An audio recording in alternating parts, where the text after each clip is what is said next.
7 जुलाई का paper first, उसको देख लेते हैं। तो वीडियो स्टार्ट करने से पहले आप लोगों से एक बात कहूँगा, जो लोग नए हैं तो प्लीज़ चैनल को जरूर सब्सक्राइब कर लें। चलिए स्टार्ट कर। तो देखिएगा, इस पहला क्वेश्चन है, महारत हासिल करने के लक्ष्य निर्धारित करने से छात्र की अभिप्रेरणा और योग्यता के बारे में विचार कैसे प्रभावित होते हैं। तो ऑप्शन 1, यह अक्सर योग्यता के वृद्धिशील दृष्टिकोण में बढ़ी हुई बाहरी अभिप्रेरणा और विश्वास को दर्शाता है। अगला है, समावेशी कक्षाओं में क्या होता है। तो इसका हो जाएगा ऑप्शन 3, मैं विशेष बच्चों की ज़रूरतों को पूरा करने के लिए एक अलग शैक्षिक कार्यक्रम पेश किया जाता है। ओके। अगला है, पियाजे और वाइगोत्स्की के सिद्धांतों में एक प्रमुख समानता है। तो ऑप्शन 2, भाषा और विचार के बीच संबंधों के बारे में उनके चिंतन। अगला देख लेते हैं, अभिकथन है और कारण है। तो इसका हो जाएगा ऑप्शन 3, ए और आर दोनों सही हैं, लेकिन ए जो है आर की सही व्याख्या नहीं करता है। अभिकथन क्या है, किशोरावस्था के दौरान जेंडर अपेक्षाओं के अनुरूप स्त्रीत्व या पुरुषत्व की परंपराओं का पालन करने के लिए दबाव पड़ जाता है। और दूसरा कारण जो आ रहा है वो भी सही है, जेंडर और जेंडर भूमिकाएं जैविक रूप से निर्धारित की जाती हैं।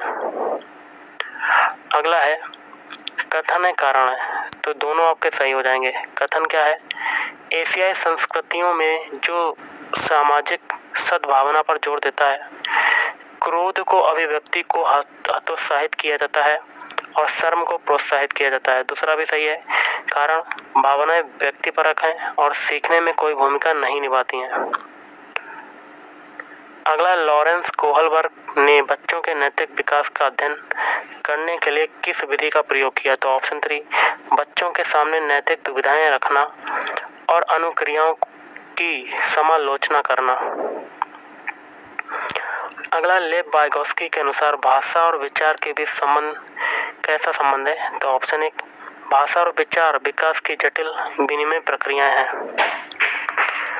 अगला, भावनाओं, व्यक्तित्व और सामाजिक संबंधों में परिवर्तन और स्थिरता किस विकास में शामिल है। तो भावनात्मक विकास में शामिल है।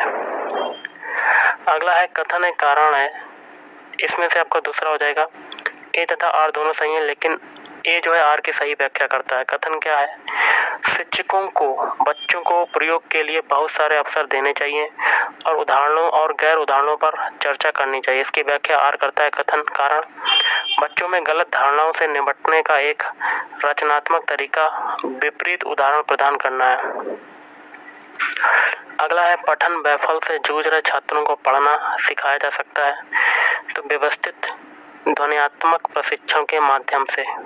अगला है, एक शिक्षिका खुद से पूछती है, मैं ऐसे अनुभव कैसे प्रदान कर सकती हूँ जिसमें छात्रों को पर्यावरण में विभिन्न प्रकार की वस्तुओं को वर्गीकृत करने और उनकी वर्गीकरण के स्कीमों का विश्लेषण करने की आवश्यकता हो। वह छात्रों में किस बुद्धिमत्ता को बढ़ावा देने की कोशिश कर रही है। तो प्राकृतिक बुद्धिमत्ता। अगला देख लेते हैं क्या कहता है। क्वेश्चन है, निम्नलिखित में से कौन सा सही सुमेलित युग्म है। तो ऑप्शन 1, योगात्मक मूल्यांकन। इसमें पेपर पेंसिल परीक्षण के साथ साथ गैर लिखित व्यवहारों के लिए विस्तृत विवरण शामिल है। अगला है, निम्नलिखित में से क्या दृष्टिबाधित विद्यार्थियों की कक्षा में भागीदारी लेने में बाधा डालता है। तो इलेक्ट्रॉनिक रूप से प्रारूपित व्याख्यान अभिलेखन। अगला है, निम्न में से कौन सा प्रश्न विश्लेषणात्मक चिंतन को बढ़ावा देता है। तो ऑप्शन 1, तो कौन बढ़ावा देता है, भारत में जनसंख्या वृद्धि के विभिन्न कारण क्या हैं। अगला, संवेदनशील अवधि वह समय अवधि होती है जिसके दौरान कुछ, यहाँ क्या बनेंगे, विशेष रूप से सामान्य विकास के लिए महत्वपूर्ण होती है। तो वंशानुगत कारक। अगला है, कथन है कारण है। तो इसमें ए सही है किंतु आर गलत है। कथन क्या है, शिक्षकों को शिक्षार्थियों के बीच व्यक्तिगत विभिन्नताओं का सम्मान करना चाहिए और सभी शिक्षार्थियों की आवश्यकताओं के अनुसार अपने शिक्षक को समायोजित करना चाहिए। अगला, जीन पियाजे के अनुसार बच्चे वयस्कों से किस प्रकार भिन्न है? तो ऑप्शन 4, बच्चों की सोच वयस्कों से गुणात्मक रूप से भिन्न होती है। अगला है कथन है कारण है, तो इसमें हो जाएगा दूसरा वाला। ए तथा आर दोनों सही है, लेकिन ए आर की व्याख्या करता है। तो कथन क्या है? स्कूलों को उस ढांचे के भीतर कार्य करना चाहिए जो तैयार उत्पाद और सीखने के परिणामों का आकलन करते हैं, और इसकी व्याख्या कारण आर है। सीखना पक्के तौर पर अनुक्रमिक और पदानुक्रमित है। अगला, रचनावादी शिक्षण विद्यार्थियों को यहाँ क्या भरेंगे? अधिगम की ओर ले जाता है, तो खोज आधारित। अगला, जीन पियाजे के संज्ञानात्मक विकास का सिद्धांत यह बताता है। ऑप्शन 3, अवधारणाओं को जटिल से सरल के क्रम में सिखाया जाना चाहिए। अगला, प्रगतिशील शिक्षा में बच्चों को किस तरह देखा जाता है? तो ऑप्शन 4, ज्ञानवर्धक और अर्थ की रचना करने वाले। अगला है बड़ा क्वेश्चन है। रमा एक शिक्षिका है जो वाइगोत्स्की के सिद्धांत को अपनी कक्षा में लागू कर रही है, और वह एक चुनौतीपूर्ण कार्य को पूरा करने के लिए अपने छात्रों को समूहों में काम करने के लिए नियुक्त करती है। कार्य के दौरान एक छात्र एक महत्वपूर्ण संकल्पना को समझने के लिए संघर्ष करता है। रमा के लिए इस छात्र को मदद करने का सबसे प्रभावी तरीका क्या होगा? तो ऑप्शन 3, छात्र को समस्या को स्वयं हल करने का प्रयास करने के लिए प्रोत्साहित करें। अगला, किस अधिगम की रणनीति में बच्चों द्वारा दूसरों को सिखाना शामिल है जो उन्होंने सीखा है? तो पारस्परिक शिक्षण। अगला, छात्रों के विविध समूहों को पूरा करने के लिए निम्नलिखित में से कौन सांस्कृतिक रूप से उत्तरदायी शिक्षण का सही वर्णन करता है?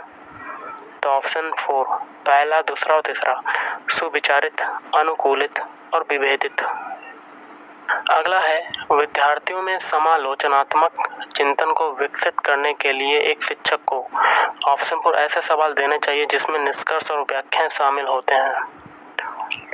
अगला देख लेते हैं।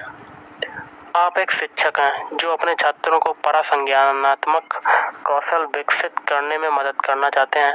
निम्नलिखित में से कौन सी रणनीति इस प्रकार के चिंतन को बढ़ावा देने की सबसे अधिक संभावना है? ऑप्शन 3, छात्रों को अपने स्वयं के सीखने और सोचने की प्रक्रिया पर विचार करने के लिए प्रोत्साहित करना। अगला, छात्रों के लिए कक्षा में प्रतिक्रिया सबसे अधिक प्रभावी होती है जब। तो ऑप्शन 4, यह इस बात पर ध्यान केंद्रित करता है कि बच्चा क्या नहीं कर सकता, बजाय इसके कि वह क्या कर सकता है। अगला है कथन है कारण है, तो ऑप्शन 4 ये सही है किंतु आर गलत है। एक है, शिक्षकों को विद्यार्थियों के बीच बहस, चर्चा और सहयोग को प्रोत्साहित करना चाहिए। अगला है, सुनीता एक 12 वर्षीय लड़की विशेष संगीतीय क्षमता रखती है। उसके माता पिता दोनों ही निपुण गायक हैं और वे सुनीता को अपनी आवाज को और बेहतर करने के लिए प्रशिक्षण कक्षा में भेज रहे हैं। सुनीता की यह क्षमता संभावित रूप से किन कारकों के अंतःक्रिया का परिणाम है? आनुवंशिकता और वातावरण। अब देखिएगा, इस सामाजिक अध्ययन के क्वेश्चन है, इसमें आपको मिलान करना है। तो ऑप्शन आपका 3, पहला है स्थल मंडल। स्थल मंडल का दूसरे से हो जाएगा चट्टानों एवं खनिजों से बना हुआ। फिर है जलमंडल, इसका जल के विभिन्न स्रोत। वायुमंडल का हो जाएगा वायु की पतली परत। जैवमंडल, पादप एवं जीव जंतु। अगला है, निम्नलिखित में से कौन सा कथन 12वीं सदी के मंदिर निर्माण में प्रयुक्त शिल्पकला विज्ञान तकनीक के विकास के बारे में सही है? तो सही विकल्प का चयन करना। ऑप्शन 4, ए और बी दोनों सही हैं। अधिरचना का भार शिखरों पर डाल दिया जाता था और निर्माण में बलुआ पत्थर व पत्थर के छोटे टुकड़ों के मिश्रण का तेजी से प्रयोग होने लगा। अब देखिएगा, इस फिर से मिलान करना है।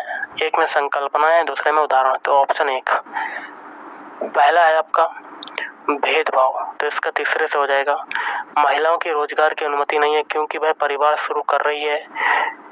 और फिर है असमानता, इसका हो जाएगा समान कार्य के लिए अलग वेतन। फिर है रूढ़िवादिता का हो जाएगा ऑप्शन 4 से लड़कियां खाना बनाने, भोजन पकाने में अच्छी हैं। पूर्व धारणा, ग्रामवासी अंधविश्वासी हैं। अगला है, निम्नलिखित में से कौन सा ग्राम भोजक के लिए सही नहीं है। तो ऑप्शन 3, इनकी जमीन पर इनके दास और मजदूर काम करते थे। अगला है, मुगल राजस्व व्यवस्था जिसमें हर फसल के लिए राजस्व दर की अलग सूची बनाई गई उसे कहते हैं। ऑप्शन 4, जात। भूतपूर्व रियासत श्रेणी लागू थी। तो ऑप्शन 3, 1947 से 48 और 1956 के बीच, जब उन्हें प्रशासनिक इकाइयों के रूप में मान्यता मिली।